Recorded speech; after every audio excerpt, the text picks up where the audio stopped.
కుక్కలకు భోజనం పెట్టడం ద్వారా లభించే 8 లాభాల గురించి ఇవాల్టి కథ. ఒక ఊళ్ళో ఒక నల్ల రంగు కుక్క ఉండేది. ఆ కుక్క భోజనం కోసం ఊరిలోని ప్రతి సందు, ప్రతి ఇల్లు తిరిగి భోజనం కోసం వెతుక్కునేది. చాలా సార్లు పాడైపోయిన, తినడానికి వీలు లేని భోజనం తిని కడుపు నింపుకునేది. కాని రాత్రిళ్లు మాత్రం ఎంతో నిజాయితీగా దొంగల నుండి, అడవి జంతువుల నుండి ఊరిని కాపాడాలని ప్రయత్నించేది.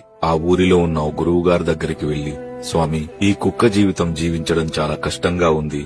ఇది మేము చేసిన పాపమా, మాకు లభించిన వరమా అని అంటుంది.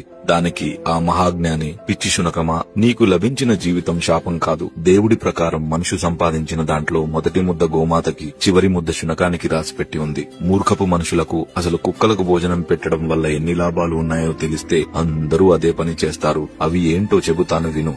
మొదటిది, కుక్క తనకు భోజనం పెట్టిన వారిని దైవంగా భావిస్తుంది కాబట్టి మనిషి వడ్డించింది ప్రసాదంగా తిని తృప్తిగా దీవిస్తుంది. రెండవది, శునకం కాలభైరవుని రూపం కాబట్టి శునకాన్ని ప్రసన్నం చేసుకునే వారికి శని ప్రభావం తక్కువగా ఉంటుంది. 3, కుక్కకు పెట్టిన ఒక్క ముద్ద వల్ల మనుషులు ఇంటికి, పంటకి, పిల్లలకి అన్నిటికీ కాపలా కాస్తూ నమ్మకంగా ఉంటుంది.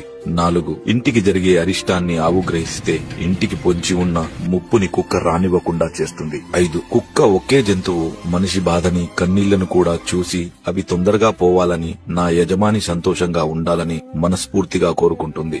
6, ఇంట్లో వాళ్ళు బయటికి వెళ్లేటప్పుడు బాధపడుతూ తిరిగి వచ్చాక ఎంతో సంతోషపడే ఏకైక జంతువు కుక్క మాత్రమే. 7, ప్రాణం పోసిన కన్నపుల్లలు పట్టించుకోకపోయినా పట్టెడు అన్నం పెట్టిన యజమాని కోసం ప్రాణాలైనా ఇవ్వడానికి సిద్ధపడుతుంది. 8, చివరగా కుక్క ఏడ్చిన ఊరు, ఎద్దు ఏడ్చిన వ్యవసాయం, ఆడది ఏడ్చిన ఇల్లు ఎప్పటికీ నిలవదని ఊరికే అనలేదు శునకమా అన్న విషయాలు గురువుగారు ఆ కుక్కకి చెప్పి తన వద్ద ఉన్న భోజనం పెట్టి పంపించేస్తారు.